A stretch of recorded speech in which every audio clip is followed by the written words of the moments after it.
vas deferens into the area of the prostate. At this point, the prostate contracts, closing off the opening between the bladder and the urethra, releasing fluid into the urethra and pushing semen on through. The seminal forms a thick fluid that is alkaline in order to protect sperm from the acidic environment of the female vagina. The gel is liquefied by enzymes from the prostate gland. It also contains sugars to nourish the sperm. The seminal plasma is left in the vagina.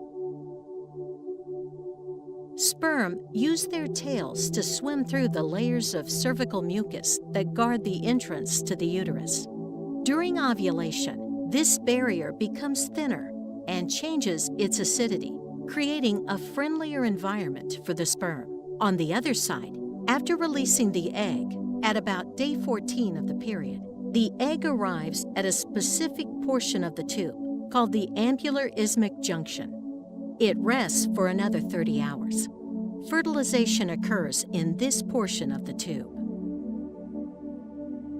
Once the sperm has entered the uterus, contractions propel the sperm upward into the fallopian tubes. To meet the waiting egg, sperm must travel from the vagina to the fallopian tubes, a tough journey that few sperm survive. This process may be nature's way of allowing only the healthiest sperm to fertilize the egg to provide the best chances of having a healthy baby. The first sperm enter the tubes a few minutes after ejaculation. However, the first sperm are not likely to fertilize the egg. Motile sperm can survive in the female reproductive tract for up to 5 days. The magic happens in the fallopian tubes. The fallopian tube pushes the egg towards the uterus.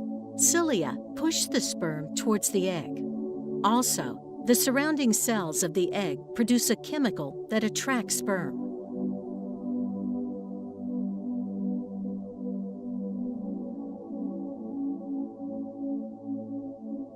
The sperm first burrow through the cells of the corona radiata. Then, upon contact with the zona pellucida, the sperm bind to the receptors in the zona pellucida. Then, the enzyme-filled cap of the sperm, called the acrosome, releases its stored digestive enzymes. Finally, the sperm must fuse with the egg plasma membrane. This event causes the egg membrane to change and prevent other sperm from attaching to it. Now attached, the sperm's nucleus, where the chromosomes are stored, enters the egg cell, looking for the egg's nucleus. Egg combines genetic material with the sperm to create a full set of chromosomal DNA with 23 pairs of chromosomes that contain a unique copy of half the genes of the parent source. This is the blueprint for a whole new, unique person that instantly determines gender, hair color, eye color, and many other characteristics. The combined sperm and egg is called a zygote. It is the earliest developmental stage. It divides rapidly in the days following fertilization. The zygote then travels down the fallopian tube to the uterus.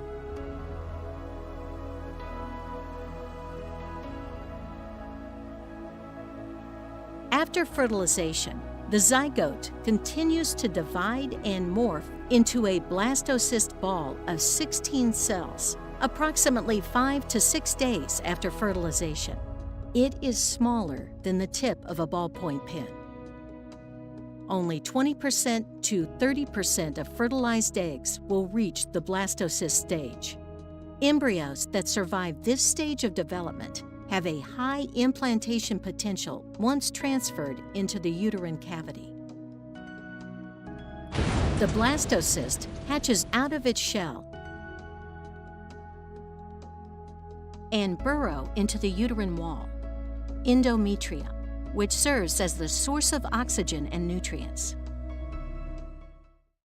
about 4 weeks from the beginning of the last period, near the next period, the blastocyst has begun to produce the pregnancy hormone to tell your ovaries to stop releasing eggs.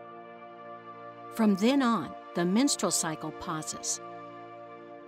The blastocyst is called an embryo now. Home pregnancy test might be able to get a positive result. At week 5, the circulatory system, brain, and spinal cord are beginning to form, and the tiny heart will start to beat. The baby's heart beats about 54 million times before birth. The placenta provides oxygen and nutrients to the growing baby and removes waste products from the baby's blood via the umbilical cord. The nose, mouth, and ears are starting to shape at week 6. At weeks 7 and 8, the embryo has doubled in size since last week's. Little hands and feet start to grow. At week 9 to 12 of pregnancy, the embryo is called a fetus. The baby is almost fully formed and has completed the most critical portions. The facial features are more recognizable. The fetus's head is rotated and bent towards the chest, and he can occasionally touch his face. The diaphragm muscles start to grow. The reproductive, circulatory, and urinary systems are all at an advanced stage of development. The fetus will urinate in the amniotic sac. It is a sign of the proper functioning of the fetus's body. If the baby is a girl, her ovaries contain millions of eggs. If the fetus is a boy, his testicles will already start producing testosterone, male sex hormone, which is necessary for the development of his reproductive system.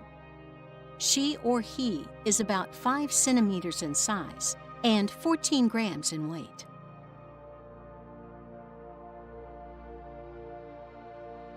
She or he is growing and maturing until ready to birth.